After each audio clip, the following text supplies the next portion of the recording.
and the thoughts that I thought, and just not really having a lot of family other than my Aunt Marilyn. My mother and my dad died unteachable heroin addicts in their 50s, but heroin is actually what brought them to that place. And my sister did a life sentence in Elkhart, Indiana for crack cocaine. My other sister just got out after 3 years, and you're going to hear her testimony shortly, and she's good now. But she's also got a life sentence over her head due to persistent felony offender charges because of methamphetamines. And my little sister is currently incarcerated and has lost 4 kids to crack cocaine. So to say I grew up having any kind of identity or anybody speaking life into me was an understatement. So I just was thinking about the trauma of it and just how, because of just growing up in those places and being in such brokenness all the time and being abused on levels sexually, mentally, emotionally by people that I didn't even know, and going through these things, and then ended up getting falsely accused of this crime I didn't commit, proving my innocence and still not winning. Can you imagine the hopelessness that I'm feeling? I mean, I honestly had a fractured soul. I honestly did. Every part of my soul was broken into shattered pieces. That's where Mosaic came from, you know. And I remember the doctors diagnosing me with all these things and giving me all these medicines, and immediately knowing my family. I mean, my family thought I was crazy too, and I've lost my mind because I lost the only thing that meant anything to me. And so it wasn't until I went to jail and was incarcerated for a drug charge after my son Cameron had to take him to Rivendell because he was struggling with drug addiction and deep anger issues, that I got delivered from 12 antidepressants, and God restored my sanity because the separation anxiety drove me insane for my kids. I could not wrap around my mind. I was tormented day and night. And what did I do to deserve this? Why is there people that get their kids that don't even want them? And what did I do? And did I do this? I mean, it was crazy. You couldn't even fathom.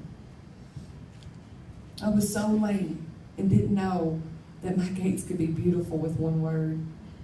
I wandered through life, and I knew Jesus was real, and I've talked to him. I've talked to him since I was a little girl.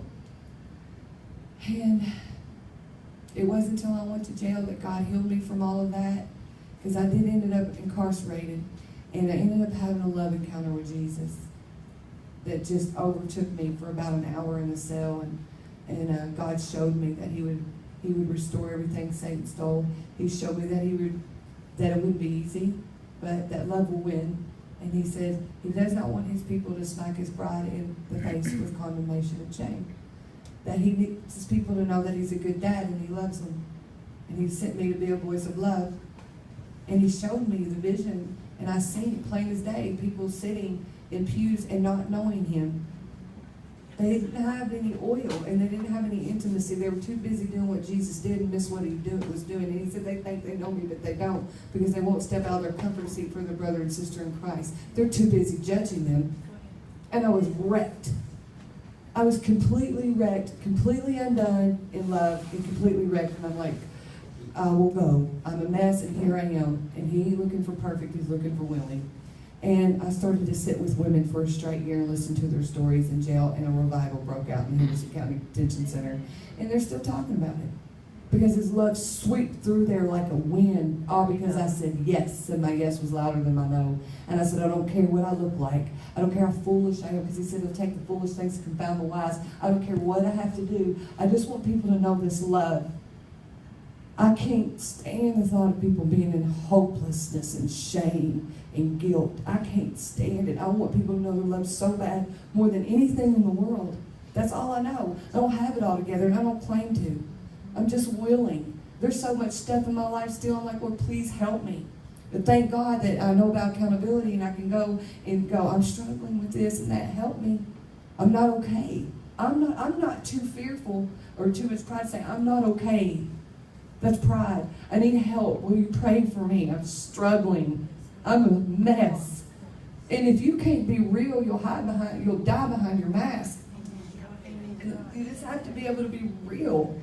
And I'm struggling right now. I just called my priestess the other night, and I'm like, oh, I'm struggling. All is well, she said. She always spoke life over me. And she taught me about Carolyn Sanders. She couldn't be here today. She taught me about stopping before the one before you ever heard it, because she stopped for me. And she talked to me about dominoes effects and how, you know, she was going to pour into my life and it would make ripples and dominoes effect, like what I quoted out of Mother Teresa earlier about making those ripples. She taught me that in her actions and everything she did. She was walking love. She blessed me more than anything, and she taught me, and she never quit on me.